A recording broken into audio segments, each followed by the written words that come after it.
Always motivated रहो। Dzire M बनाने के साथ एक वजह ढूंढो कि क्यों बनना चाहते हो। लव योरसेल्फ एम को प्यार करो, उद्देश्य को प्यार करो, फिर तो सब तो यात्रा तुम्हारी पूरी हो जाएगी। It is better to read one book many time than to read many books one time. तुम भी सूर्य बन सकते हो अपने एम में सफल होकर। नमस्कार, आप लाइव सिटीज देख रहे हैं। मैं हूं गरिमा भारती। यूपीएससी 2020 का रिजल्ट निकल कर आ गया है। बिहार के बच्चों ने परचम लहराया है, लेकिन आगे ये भी चर्चा करनी होगी कि और ऐसा क्या किया जाए, किस तरह के काम किए जाएं कि बिहार का नाम आगे भी रोशन होता रहे। बिहार के कई सारे स्टूडेंट्स के प्रश्न भी होते हैं कि कैसे तैयारी को बेहतर की जाए, चाहे वो सिविल सर्विसेज के लिए हो या फिर किसी भी तरह के कॉम्पिटिटिव एग्जाम के लिए हो। इस विषय में हम चर्चा करने जा रहे हैं। इसके लिए हमारे साथ आईएएस एक्सपर्ट डॉक्टर राजकुमार प्रसाद मौजूद हैं। आपको बता दें कि सर का एक्सपीरियंस नेतरहाट विद्यालय में 30 सालों का रहा है। फिजिक्स के एचओडी रहे हैं और कई सारे स्टूडेंट्स इनके हैं जो अभी आईएएस के पद पर काम कर रहे हैं। सर, आपका लाइव सिटीज में बहुत बहुत स्वागत है। धन्यवाद महिमा। जैसा कि मैंने कहा कि आज हम लोग उन स्टूडेंट्स के लिए बात करने वाले हैं जिनके मन में काफ़ी प्रश्न होते हैं कि क्या करें क्या ना करें, चाहे वो यूपीएससी की परीक्षा हो, बीपीएससी की परीक्षा हो या फिर किसी भी तरह का कॉम्पिटिटिव एग्जाम हो। आपके कई सारे स्टूडेंट्स हैं, आपने बहुत गौर से देखा भी है और लोगों को आपने पढ़ा भी है कि कैसे कैसे तैयारी की, कैसे बैकग्राउंड से आए, किन चीज़ों का ख्याल रखा। तो मैं यही पूछना चाहूँगी, आप ज़्यादा नहीं केवल 5 बातें बताएं।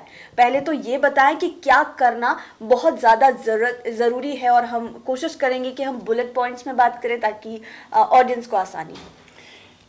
गरिमा, कंपटीशन कोई भी हो जी, आपको खुद को एक रेफरेंस देना है, चाहे वो सिविल सर्विसेज का एग्ज़ाम हो यूपीएससी के द्वारा या फिर स्टेट सर्विसेज हो, बीपीएससी हो, जेपीएससी हो, एनडीओ हो या whatever be the competitive exams, medical, IITs, JEE, जो भी एग्ज़ाम है, तो उसमें एक डिफरेंस आपको देना है।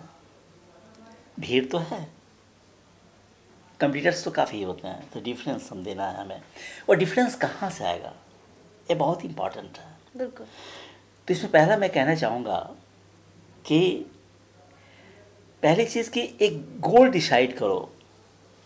डिसाइड ए गोल। जी, एक पहली बात कि you decide an aim what to do, whether to crack UPSC civil service exam और you want to crack state civil services और you want to join NDA, या डॉक्टर बनना चाहते हो या जहाँ भी जाना चाहिए, डिसाइड कर लो पहले।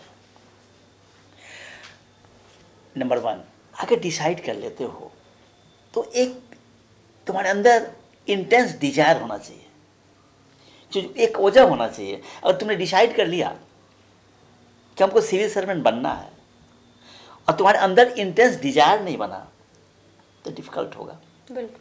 क्योंकि एन एम विदाउट रीजन, किसी कारण का उद्देश्य बहुत दिन तक सस्टेन नहीं कर सकता है, सफल नहीं हो सकता है। इससे मैं तो यही सुझाव देना चाहूँगा कि डिजायर एम बनाने के साथ एक वजह ढूंढो कि क्यों बनना चाहते हो। नंबर 1। जी, नंबर 2 कि तुम ऑलवेज मोटिवेटेड रहो। सेकेंड पॉइंट ये है, you must stay motivated towards your goal. कैसे मोटिवेटेड रहोगे, ये बहुत इंपॉर्टेंट चीज़ है। जो आपने कहा क्या करना है क्या नहीं करना, हाउ टू स्टे मोटिवेटेड। इसके लिए मैं कहूँगा कि पहली चीज़ ये है कि सुबह की शुरुआत आपकी काफ़ी अच्छी होनी चाहिए। You must have young beginning. जी, जिस तरह से सनराइज बताता है जी, कि तुम भी सूर्य बन सकते हो अपने एम में सफल होकर। लेकिन सूरज की जो रोशनी होती है उसके पहले सूरज जलता है, तो तीसरी बात मैं कहूँगा, मोटिवेटेड रहते हुए मेहनत करो, स्मार्ट मेहनत करो, इफ़ेक्टिव मेहनत करो। दिन को प्रोडक्टिव Yeah. बनाना जरूरी इफ़ेक्टिव मेहनत। जैसे मान लो कि तुमको लगा कि हम 10 घंटे का हमने रूटीन बना लिया और आपने 6 घंटा ही पढ़ा, है। या 10 घंटे बस किताब खोल के बैठ गए तो कोई फायदा कोई नहीं। फायदा नहीं है। तो here is smart reading, smart learning. यानी कि अपनी जो मेहनत है, जो हार्डवर्क है, उसको भी प्रोडक्टिव बनाना है। ये स्मार्ट करना है ऑलवेज, कि हमें नहीं लगे कि हम 10 घंटा पढ़ रहे हैं 5 घंटा, तो उससे क्या होगा, आप कमज़ोर होते चले जाएंगे। जी। चौथी बात ये कि बहुत अधिक स्टडी मटेरियल के पीछे नहीं भागना है। कंफ्यूजन होता है। कन्फाइंड, जो आपने कहा क्या करना है, confine and stick to the limited resource materials. जो रिसोर्स मटेरियल आपका है, स्टडी मटेरियल है, वो लिमिटेड हो, उस पर कन्फाइन कीजिए, स्टिक कीजिए। क्योंकि it is better to read one book many time than to read many books one time. Yes. इसलिए आपको एक रिसोर्स मटेरियल को पढ़ने की फ्रिक्वेंसी बनानी है। जी। पांचवी चीज़, जब शुरू में मैंने कहा था मोटिवेशन, तो मॉर्निंग अगर आपका अच्छा होगा तब तो अच्छा होगा, लेकिन मॉर्निंग को अच्छा कैसे करोगे? मान लो आपने उठा और आपकी चिंता है कि गोल तो बना लिया कि किसी फ्रेंड का कॉल तो नहीं है, मम्मी का कॉल तो नहीं है, पापा का कॉल तो नहीं है, तो फिर मुझे लगता है कहीं ना कहीं आप डिस्ट्रैक्ट हो रहे हो। तो आपको डिजिटल डिस्ट्रैक्शन का हमेशा ख्याल रखना है। लेकिन डिजिटल चीज़ों को इस्तेमाल भी करना है। हाँ, हम आते हैं इस बात पे जी। कि ये मैं बता दूं कि शुरू के दिनों में जब आप तैयारी शुरू करते हो, उससे मुझे लगता है कि किसी डिजिटल रिसोर्स की ज़रूरत नहीं है। अच्छा। अगर हम स्टडी मटेरियल की बात करें तो उसमें ज़रूरत नहीं है। हम अगर किताब की बात करते हैं तो एनसीईआरटी बुक्स है। यदि हम मैगजीन की बात करते हैं, कोई एक मैगजीन ले लो। पब्लिकेशन डिवीजन्स के मैगजीन्स आते हैं, जैसे साइंस रिपोर्टर है, योजना है, कुरुक्षेत्र है, इसको ले लो। इंडिया बुक ले लो। यहाँ पे कहाँ कहीं डिजिटल वर्ल्ड की बात आती है। तो मुझे लगता है कि रिसोर्स को सुटेबली सेलेक्ट एंड डिजाइन कीजिए, उस पर आगे बढ़ जाइए। मोटिवेशन बहुत डिफिकल्ट चीज़ है। आज मोटिवेटेड बना रह सकते हो, ठीक है। In the morning you get good cup of T, अच्छी चाय मिली, अच्छा मूड रहा, अच्छे कॉल आए मम्मी के, आप अच्छा काम कर रहे हो ना, क्या नेक्स्ट डे हुआ क्या कि आपकी कंडीशंस फेवरेबल नहीं है, आप फिर नीचे चले गए। नहीं, ये कॉन्स्टेंसी चाहिए इसमें, ये बहुत बड़ी बात है। कॉन्स्टेंसी चाहिए इसके लिए मैं बताऊं, हमारे जो एस्पिरेंट्स हैं, कंप्लीटर्स हैं, उनको मैं यही कहना चाहूँगा कि मोटिवेशनल बुक्स ज़रूर पढ़ो। अच्छे हमारे पास जो राइटर्स हैं उनको पढ़ो। जैसे एक किताब है एटीट्यूड इज एवरीथिंग, जी। उसको पढ़ो। तो मोटिवेशनल बुक्स एक दिन में तो पढ़ोगे नहीं, एक दिन में 2 पेज ही पढ़ो, और उससे जो तुम ड्राइव कर रहे हो कॉन्फिडेंस, उसको भी तुम नोट डाउन करो। ये भी ज़रूरी है जो आपने गरिमा आपने कहा कि डिजिटल वर्ल्ड की बात है, तो मुझे लगता है यहाँ एक हेल्प ले सकते हैं हमारे जो एस्पिरेंट्स हैं कि कुछ मोटिवेशनल स्पीकर्स हैं, उनको कभी कभी सुन सकते हैं। जी। तो ये चीज़ें हैं जिनको हमें हमेशा साथ रखना है। Intense reason, intense desire, aim के साथ, मतलब अपनी motivation, इच्छा को मरने नहीं देना है, मरने कभी नहीं देना है। जब तक हम पूरा नहीं करते हैं, गोल अपना अचीव नहीं कर लेते। क्योंकि ये मेरा है, करना यही है कि दिस इज माइन, ये मेरा है, कैसे दूसरे को हो सकता है? तो सबसे पहले जिस तरीके से, सबसे पहले लव योर सेल्फ, खुद को प्यार करो, लव योरसेल्फ एम, एम को प्यार करो, उद्देश्य को प्यार करो, फिर तो सब तो यात्रा तुम्हारी पूरी हो जाएगी। तो ये चीज़ें हैं जिनको स्टूडेंट को करना चाहिए, क्या नहीं करना जी चाहिए। बिल्कुल, मैं यही पूछने वाली थी कि क्या नहीं करना चाहिए, क्योंकि आपने डिस्ट्रैक्शन की बात की, आपने प्रोडक्टिव दिन ना होने की बात की, तो ऐसा हम किस चीज़ों को अवॉइड करें अपनी प्रिपरेशन के टेन्योर के दौरान में कि हम परेशान ना हो, डिस्ट्रैक्ट ना हो। बिल्कुल बिल्कुल गरिमा जी, मैं बताऊं आपको और एक चीज़ मैं याद दिला देना चाहूँगी कि मैं ये बिहार के स्टूडेंट्स के लिए पूछ रही हूँ, तो आप अपनी वो वाली बात भी याद रखें कि बिहार में परेशानियाँ कितनी हैं। बिल्कुल बिल्कुल बिल्कुल। चलिए, परेशानी तो हमें नहीं रोकेगी, बिल्कुल। हम आगे बढ़ेंगे।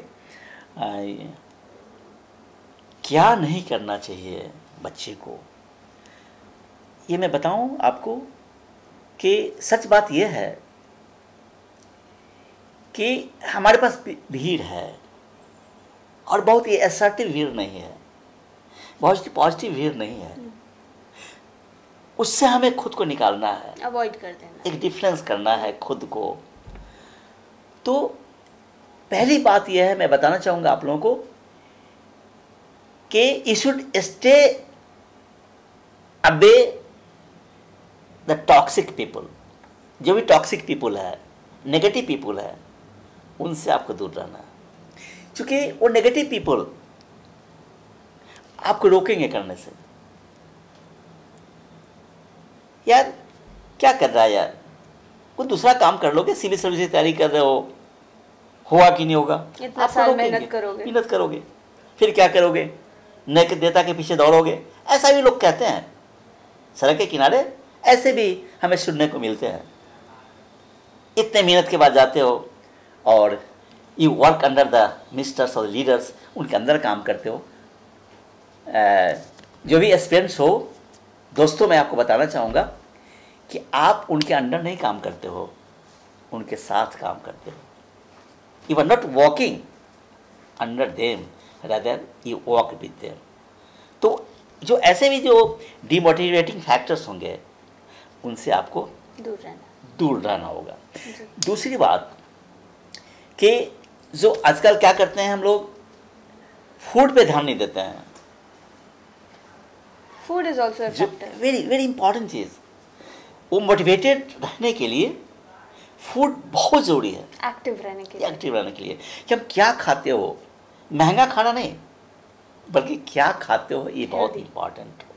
ऐसा नहीं कि कुछ ऐसा खा लिया जिसके बाद हमें बहुत नींद आने लगे। बस यही चीज़ें हैं वो जो मिलते हैं आजकल, जो फास्ट फूड, जंक फूड, इससे बचना है। क्योंकि आपको भीड़ से अलग करना है ना खुद को। तो अगर 5 दिन भी तुम बीमार पड़ गए, बिल्कुल, ये बहुत बड़ी, तो तुम जो पीछे पड़ गए, तो 5 दिन जो पीछे पड़े उसको करना होगा, और नेक्स्ट 5 डेज जो मिलेगा उसका काम करना पड़ेगा। तो तुम तो समय के साइज को, लेंथ को तो नहीं बढ़ा सकते हो, ये तो फिक्स्ड है। इसलिए ज़रूर ये प्रयास करना है कि हमें बीमार नहीं पड़ना, हेल्दी रहना। और इसके लिए जी, भोजन जो हम करते हैं, डाइट जो है वो अनबैलेंस डाइट नहीं लेना है, मतलब बैलेंस डाइट लेना है। तीसरी बात ये है कि लापरवाही नहीं करनी है। वो क्या है, रात में 2 बजे तक पढ़ रहे हैं, फिर सुबह के 9 बजे तक सो रहे हैं, वो नहीं है। मैं कहूँगा कि early go to bed and early rise, सवेरे सो और सवेरे जगो। जब प्रकृति तुम्हें जगने के लिए बुला रही है, चिड़िया की आवाज़, सूरज की रोशनी तुम जगने के लिए बुला रही है, तो तुम प्रकृति के साथ रह के ही अपने ज़िंदगी और एम के साथ न्याय कर सकते हो। तो हमेशा समय से सोना, समय से जगना, रात में देर तक नहीं जगना। जी। एक और बात मैं आपको बताना चाहूँगा गरिमा जी, आपके माध्यम से स्टूडेंट्स को, कि आपको जो स्टडी है, वो स्टडी कभी भी डीमोटिवेटिंग नहीं होना चाहिए। डीमोटिवेटिंग का मतलब ये है मेरा कि मान लो कि आप 8 आवर्स पढ़ते हो जी। ठीक है, आपने सिटिंग बनाया 2 आवर्स का, 4 सिटिंग हो गए आपको 42। अब आपने क्या किया कि फर्स्ट 2 सिटिंग में मान लिया जाए आपने किसी विषय को रखा, किसी प्रॉब्लम को रखा, तो सिविल्स के साथ और भी एग्जाम की हम बात कर रहे हैं, इससे थोड़ा इशारा हमारा उस ओर भी है कि आप पढ़ते हो, मान लो कि पढ़ने गए तो फर्स्ट सिटिंग में ही कोई सवाल तुम्हारे पास ऐसा आया जिसमें तुम फंस गए, अच्छा, मूड ऑफ हो गया 2 घंटे में, राइट। अब नेक्स्ट 2 आवर्स है, मूड ऑफ हो गया। अब नेक्स्ट 2 आवर्स जो है सेकेंड सिटिंग है, वो फर्स्ट सिटिंग का उस पर असर पड़ेगा, क्योंकि फर्स्ट सिटिंग अच्छा नहीं है, मूड ऑफ हो गया 2 सवाल को लेकर के, वो सोचने में गुजर जाएगा। तो मैं ये कहना चाहूँगा कि हमेशा जो लर्निंग स्टडी होनी चाहिए वो प्रोग्रेसिव होनी चाहिए, मोटिवेटिंग होनी चाहिए। मैं ये कहूँगा कि फर्स्ट आवर जो तुम पढ़ते हो, यदि 8th आवर में इफिशिएंसी फर्स्ट आवर से ज़्यादा है तो वही तुम्हारी रियल लर्निंग है। तो ऐसे हैबिट्स को, ऐसे तरीके को नहीं अपनाना है जिससे कि हमारा जो है जैसे जैसे प्रोग्रेसिव आवर्स है उसमें लर्निंग टेंडेंसी हट जाए और हम काम नहीं कर पाए, क्योंकि जो तैयारी आप करते हो वही परीक्षा में होता है, एग्जाम हॉल में होता है।